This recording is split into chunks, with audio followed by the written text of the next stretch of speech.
Hey everybody, welcome to the Ronline Report. Awesome guest today. I've done, I don't know how many of these now, like 150. I've been waiting, and finally we got special permission for a brief window of time from AMI. Thank you, AMI, to interview this man, Juan Diesel Morel. How are you, Juan? Hey, what's up, guys? I'm pretty good. Thank you. You're very good. You just won the Arnold Classic South America. Yes, Cloud 9 right now. Yeah, so that's where I want to start. Congratulations, and I know that was your 5th time doing that show, and you almost won it once. You got second before. So I got second 3 times, yeah. 3 times, wow. Yeah. So this must have been some unfinished business. You must have thought to yourself, I gotta win this show. I'm not going to stop coming to Brazil until I win this thing.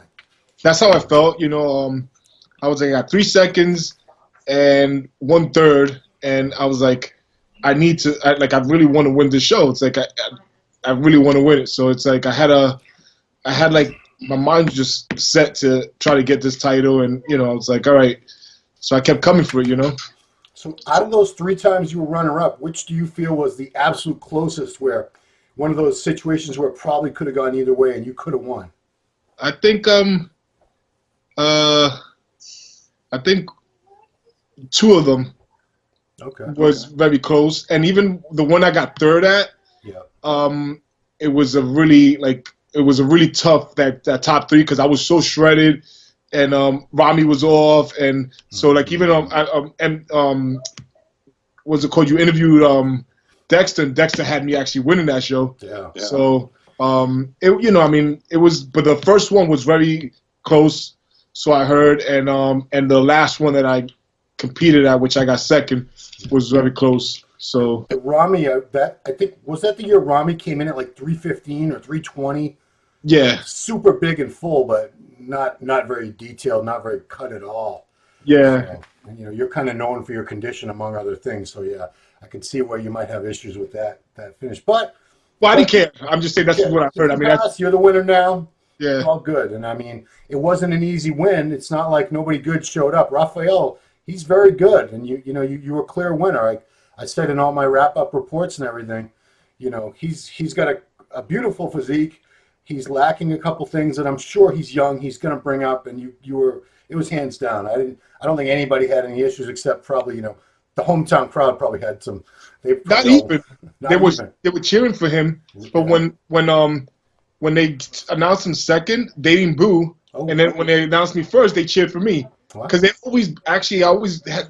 love me out there. So, but the thing is about them is they're very supportive. It's like they're like, all right, we love you, but we're not going to cheer for you when you go on stage because we're here for him. Right. But when at the end of the day, and the thing was afterwards, like even after prejudging, I had a lot of Brazilian fans coming up to me like we're here for Brandel, we love him, but you're number 1. Like you look amazing, like you're gonna win. Yep. So I was like, okay, cool. Like a lot of them were coming up to me and being very supportive. So I gotta say thank you.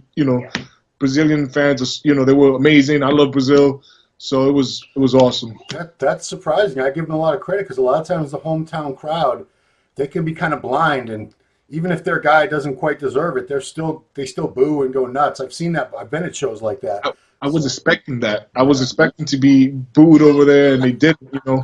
I was like, okay, because the crowd was intense. It was so crazy.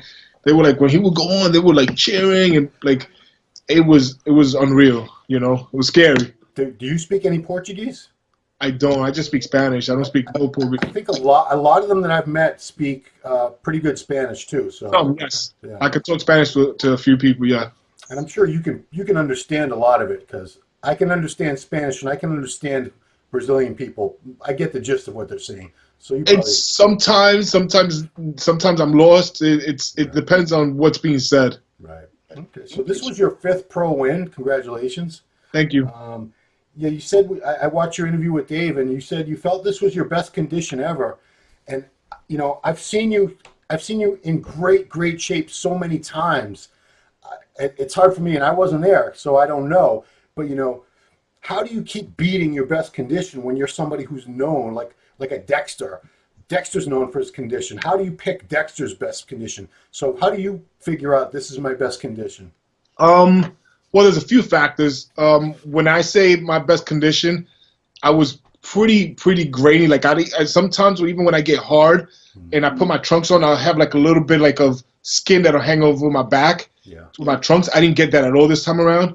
So my glutes were just so hard. Even like when my wife was putting on my tan, like my lines were going all the way deep into like, you know. So it was just, you know, it was pretty intense. It was hard unless you were there to capture on camera, like, but and the combination, I might have been just as hard before, might have been at a smaller, but the combination having the fullness with the condition, that's why I would say that was my best condition in all around the package, because I was really full and also maybe not 100% full. Yeah. I probably been a little bit full and spilling a little bit, but I was like at 95% with that conditioning, so it was like a good combination.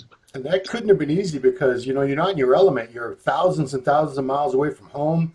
I assume you had to bring your own food with you and stuff, and you had the traveling. Yeah. So is it easier for you to nail your condition when you're close to home, or it seems like the opposite happened here? You'd think this would have been tough and you would have spilled over maybe. You know what? I thought out a plan, and I kind of stuck with it. The crazy thing was, like, I didn't know.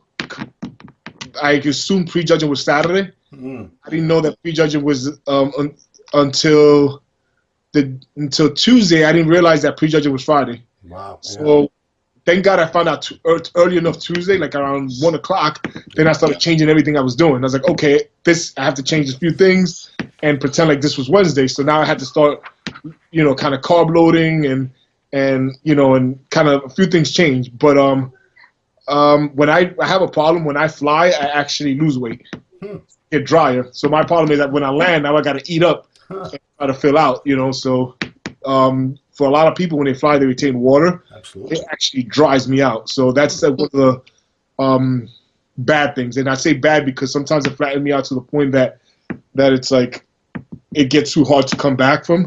Right. But you know, actually, I didn't panic. I just because we got there Thursday morning, so it pretty much is only, you know, however I got depleted, it only gave me that full day to actually, you know, make up for it. But I didn't panic. I got in there and I just was positive. I rested. I ate, and I just went meal by meal. Looked in the mirror. Had my wife look at me and like, all right, how am I looking? How are things going? How I felt? How did I feel? My muscles filling out. Yeah.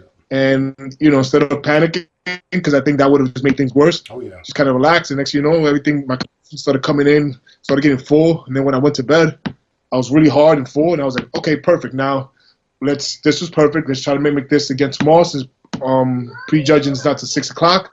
Yeah. And we did that, and you know, pretty much nailed it.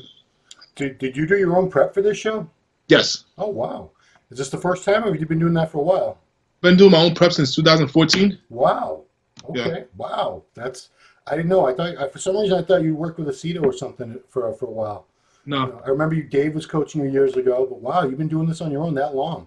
Yeah. Wow. I got to give you some more respect, because that's a lot of shows you've showed up right on, bang on condition, and you did it on your own. Wow. Thank you. I bugged my wife. I would say that anybody's my coach, is my wife, because she's my eye. She kind of knows how I'm supposed to look at certain, you know, and you know, she's brutally honest. Right. So. Another thing I heard you talking about is that you dieted 10 weeks for this, right? And you normally diet 16 weeks. You like to do a standard 16-week prep, right? Correct. I follow you on Instagram, and a lot of times when you post up off-season pictures, you're never out of shape. It doesn't look to me like you would even need 16 weeks. It looks to me like you're one of those Dennis Wolf types, 10 weeks, 12 weeks max. But do you really need all 16 weeks normally to come down gradually and be in your best shape? I usually give myself 16 weeks. That way I can have a cheat day and have whatever I want. Yeah. With 10 weeks, I couldn't do none of that. It was straight, you know, I had a cheeseburger and fry every Sunday, but then everything else was clean. And it was like no messing around. It was just, you know, no cookies. Yeah, it was just no sugar. It's just straight food. And, you know, like it was real dieting. So it's like, honestly, I didn't mind it. I actually thought I liked it even better because I didn't have the fluctuation in energy and feeling like crap for 1 or 2 days. Right, so I was like, oh, wow, this was pretty good, you know. So now what advantage that gives me is now going into the Olympia, which I might be doing the New York Pro. I'm not 100% sure.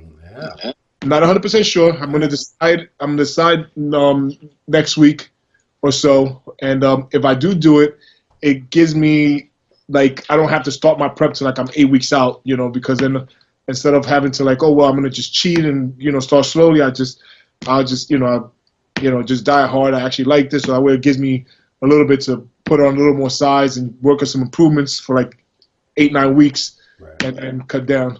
So, I mean, what would I think if I were you, the pluses in my head for New York Pro is, we won that show before. It'd be great to win it a second time, like Kai's won it twice. And the crowd, oh my God, last year, they love you in New York. They love you with that show. That's your hometown, basically. And Steve would love for you to do the show too. What would be any downside to possibly doing it? Because was it 5 weeks away, 6 weeks away? It's 4 weeks. It's like 4 weeks away. I've been on Saturday. Okay. There. Yeah. There is no downside to me. I really want to do it, and it's my favorite show. It's like my Olympia. It is my Olympia, and it's like I want to do it so bad. And the whole thing is I start like at first I was like, oh well, I can use 12 weeks of off season. And I started thinking, reality is you're not going to grow for 12 weeks. You're not. So it's pretty much you're trying to give yourself a mental, like for some people, they need that mental. I actually enjoy training better now than when I'm heavier. I feel comfortable. I actually feel good, better in the zone. So it's like, and I love my crowd. I love New York, my fans. So many people already bought tickets because I had told them I was going to do it. That's another thing. I have so many people like, oh, you still doing it? Because I bought my tickets. And, I told my sponsors I would do it as well. Okay. It's like that meaning like, like months back. And so I had committed already. And now I feel like if I say no, like I'm going back on my word. I'm known for being a man of my word. So I hate like, oh, well, I won this. I wasn't expecting it, so it's like, it's not me. So it's like, I'm like, I'm kind of like 80% in. So, So I interviewed Jonathan a couple weeks ago, De La Rosa, and he's doing that. I mean, would it be, I know you guys are really good friends. Would you want to do the show so you can do the show with them? Or would you feel like maybe I shouldn't do it because Jonathan's doing it? That's one of the reasons I don't want to do it, because I want to, like, I know how much, like it means so much to both of us. Yeah. And it's hard because I love John and and if anything, like I want to see him win the show, and like, I'm not saying because I'm going in there, I'm going to win. I mean, John can, he's been training his butt off and looking amazing, like, so you never know. I mean, so it's like either one of you on any given day could probably beat each other. You're both at that level. So I just love the hometown, and I love, I just love the New York show, the New York Pro. So it's like, I want to be there. So it's like at the end of the day, I also, I gotta think about what I want too. So it's like, it's hard, when you have people you love doing the show, and you have like you look at your pluses and the negatives and stuff like that. So and I know you won it before, but last year you came so close to winning it again. It was one of those things where we were all like waiting and waiting when they said, and the winner is, and everyone's like, what is it going to be? Is it going to be Nathan? Is it going to be Juan? Nobody had any idea until, was it Ciccarello? Usually he's the MC. So I mean, that has to be another thing that might get you to do it for sure, because you came so close. Could have flipped a coin with you guys last year. It was one of those days. I want you to take the chance to clear something up, because I don't know if you're aware that once you did all those videos with the eating on the Sundays and everything, this myth kind of grew around you, and a lot of people think that all you eat is junk food. They don't realize that that's like a thing you would do only on Sundays, and now it sounds like you only do one cheat meal a week. But do you realize that a lot of people think that you only eat junk food? I don't. So now the whole thing is, now I'm going to clarify a lot of things. Things have changed as I got older. Yeah. That video I did was 2014. My metabolism was off the hook then. Like I literally, that video that I did at that time, when I did it, the first one in 2014, that was actually a day that I was actually doing things, moving stuff around. So I did what I could.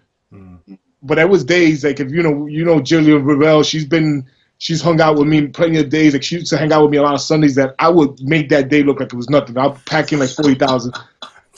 Did you say 40,000? I would pack in like about 40,000. It was insane the way I would eat. I used to eat more. Like in the off season back in the days, I used to eat.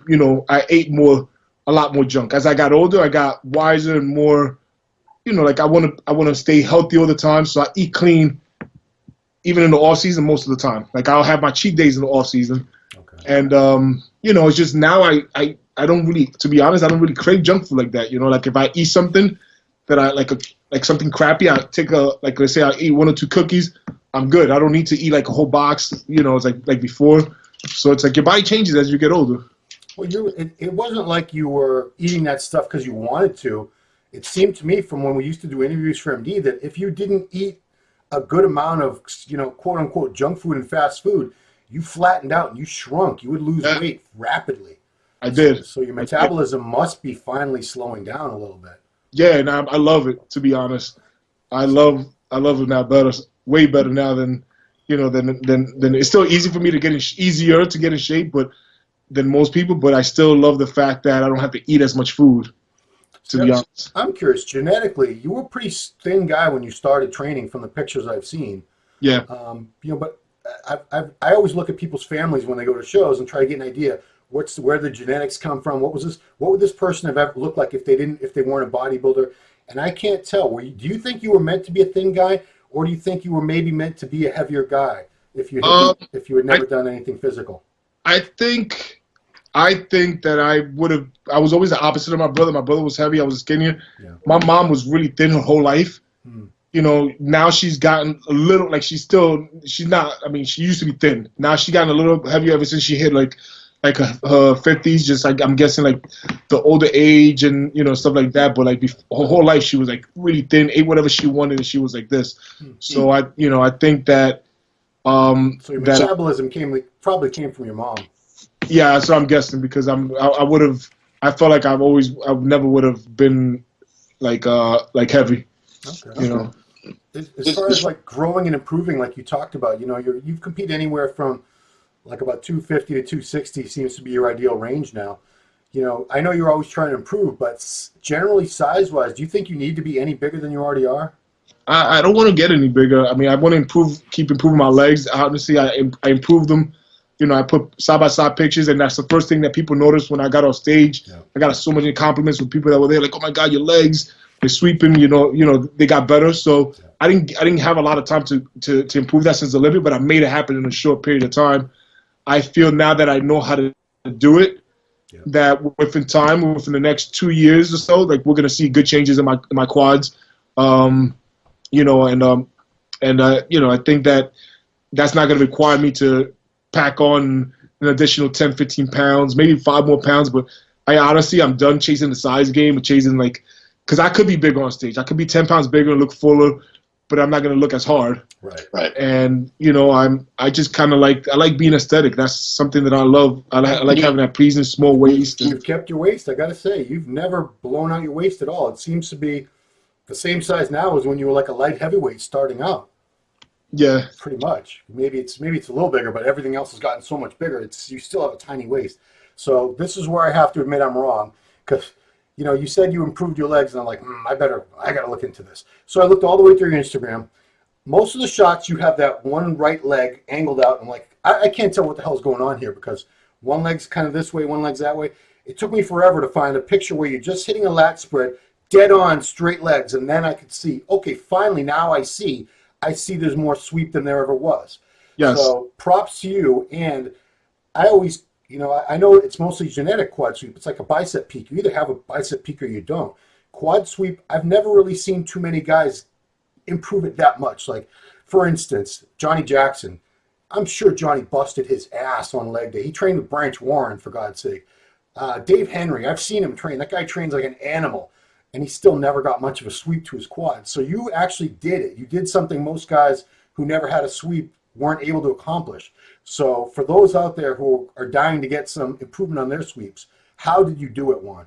I was always stuck. I mean, we worked a lot together in the past. You've seen I was always stuck with lifting, heavy front squats or just heavy squats. Now to me, squats was everything, because that's what everybody said they had to do. It actually took me backing away from the squats and listening to a few people like Flex Lewis, leg press. Jeff Beckman was another person. He doesn't believe in squats. So I'm like looking at their legs. I'm like, they have good legs and they don't squat. So I was like, all right, you know what? Let me just give it a try. Let me just start doing leg presses. And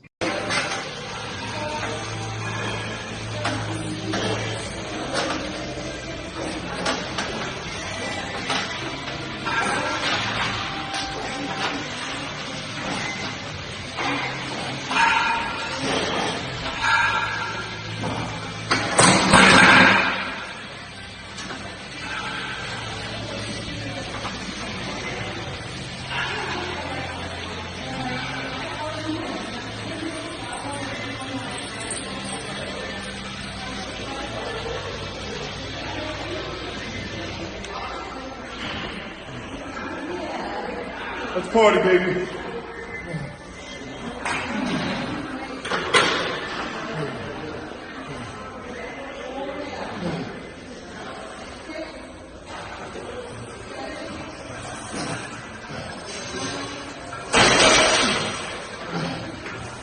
You know, and revolve my workout around leg press and hacks.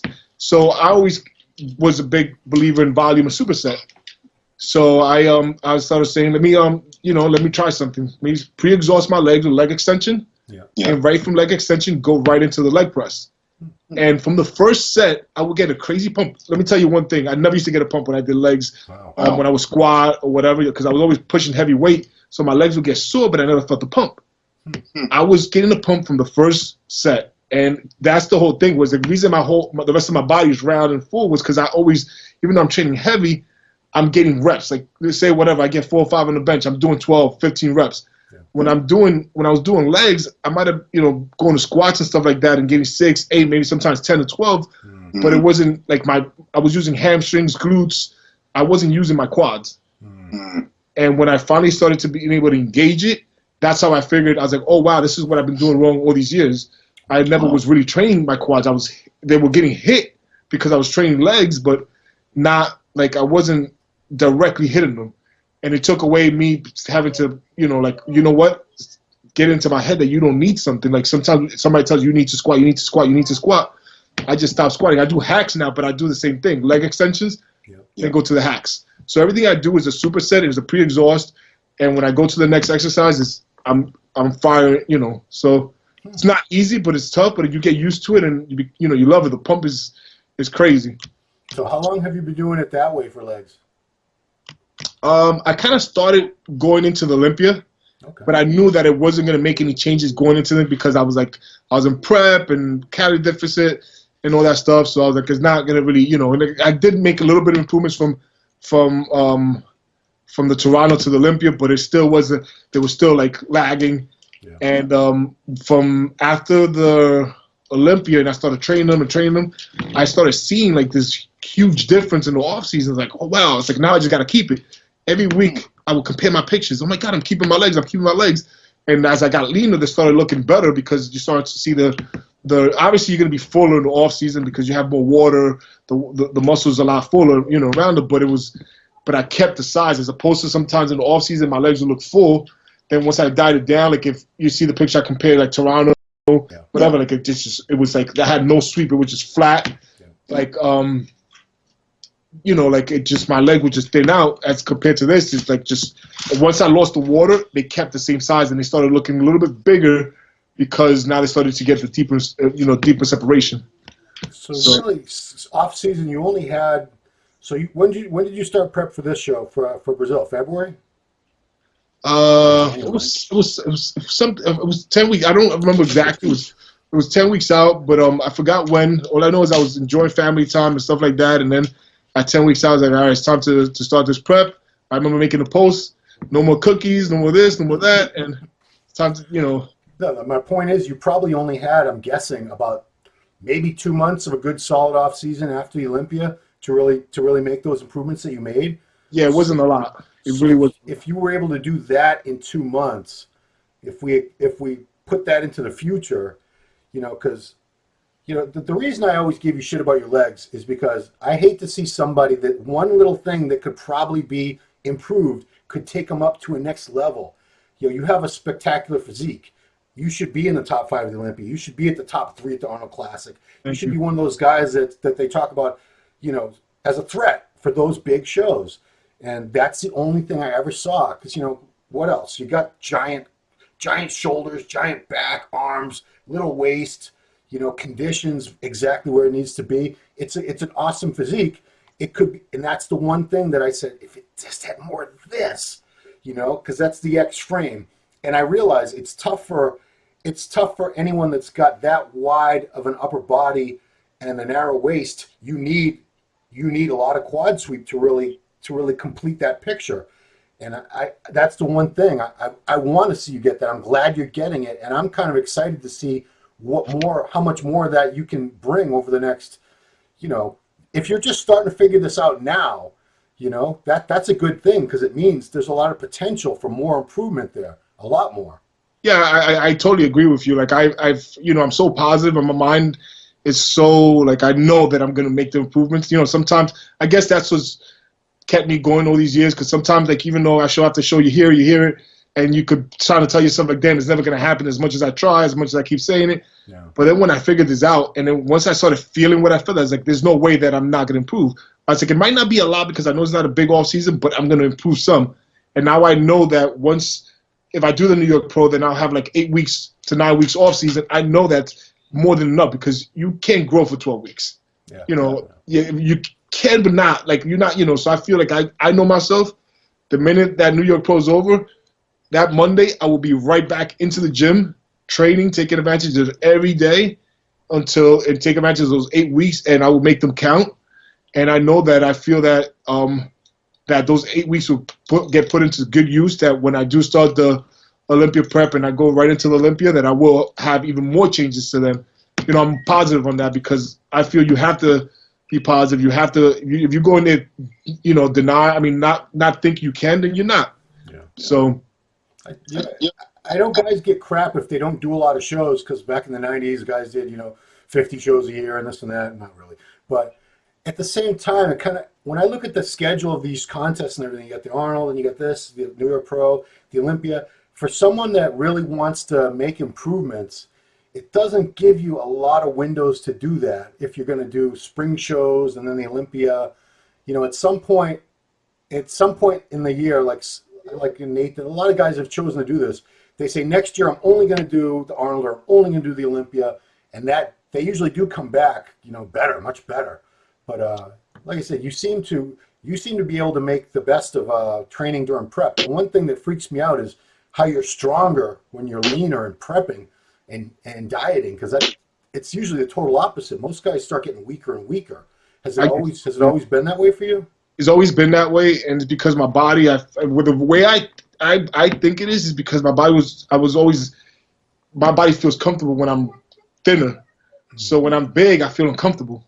Okay. So I don't know. It's just my body just doesn't feel 100%. Since I'm a natural ectomorph. Yeah. I'm like, my body, when I'm leaner, it just feels like at 100%. So I can be tired. I can go into the gym drained, but the minute I grab those weights, I can push more reps than I pushed a week ago, and I could be a week out or whatever. So I've always been like that. So I don't know. But I think that's another reason why I always keep my size too, Yeah, absolutely. But you were doing, I think I saw some crazy lifts. You were doing like 500-pound barbell rows.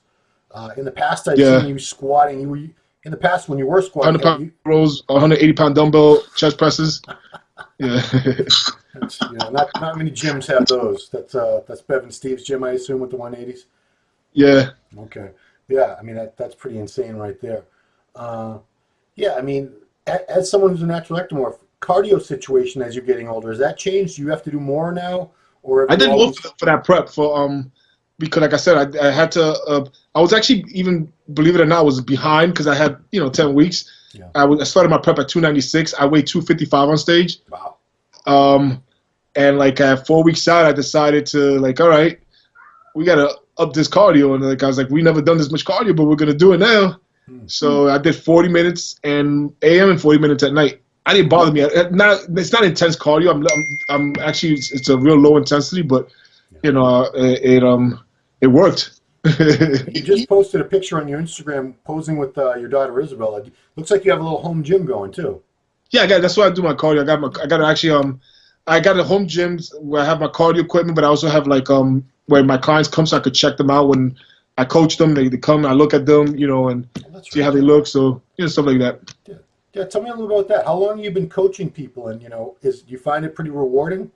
I love coaching. You know, it's the feeling I get from helping people is amazing. It's like I'm a competitor, so I know how do I want to be treated. So I treat all my competitors the way I want to be treated, and they love me. I love them. We have, you know, like I could say that, you know, like it's something I love doing. I'm passionate about it. So I know when I retire, my goal is to be one of the best coaches out there. I mean, right now I'm doing really well, you know, as far as like, you know, like with a good track record with my clients, like, you know, like I train clients all over the world, and I can be in such a country and my client just won the pro card, or, you know, whatever. Like, you know, it's like, even when I did Toronto, when I won, I had 25 clients competing, and out of my 25 clients, all 25 of them placed. Wow. You know, including one was competing with me, Dara Diaz. She did Toronto, where she got second. Oh, she wasn't competing in your class, so that would be really, really strange. Yeah. Man. Also, I saw, you know, you got a new sponsor, Apollon Nutrition. Apollon Nutrition. Apollon, I've never known how to say it. Yeah, we've been together now for a year. We just renewed, so we're going on the second year. Yeah, they're an amazing company. I love the products. They're 100% transparency. Everything they, you know, like, you know, they're the best, straight up. I assume is it tied into that gym, Apollon Gym, that I've been to in Edison? Yes. Yeah, that's a pretty crazy gym. They got some awesome equipment down there. Yeah. Yeah, I remember. It was all red, if I recall correctly, too. Yeah. Yeah. So if you do New York, I assume that's it to the Olympia, right? For sure. Yes, that's it. Okay. Yeah. I mean, the Olympia, you've done it 3 times. The first time you did it was the best you did. You got top 10th place. And like I said, this is when I did the preview of this show, I don't know if you saw it or not, with Giles a couple weeks ago and AJ, I said, this is a guy that should be getting a lot more love at the Olympia, the Arnold, the big shows. You know, you've been around a while, you paid your dues, you've won shows, and you've got all the attributes that they're looking for in a Mr. Olympia top finalist. So, you know, I'm really hoping that this is a year you break through, and, you know, let's say top 6. I don't think that's out of your realm of possibility. I could see that happening, especially you get a little bit more quad sweep.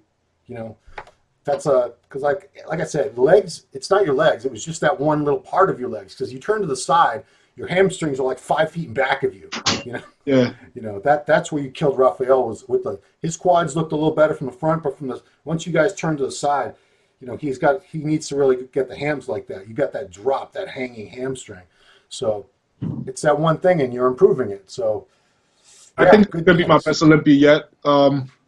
You know, I feel confident that it will be my best. I'm not gonna predict what. I mean, yeah. I just want it to be my best. And the reason I think I'll place the best I've ever placed, but I also think is because I stopped in my head. I'm not gonna be chasing the size game.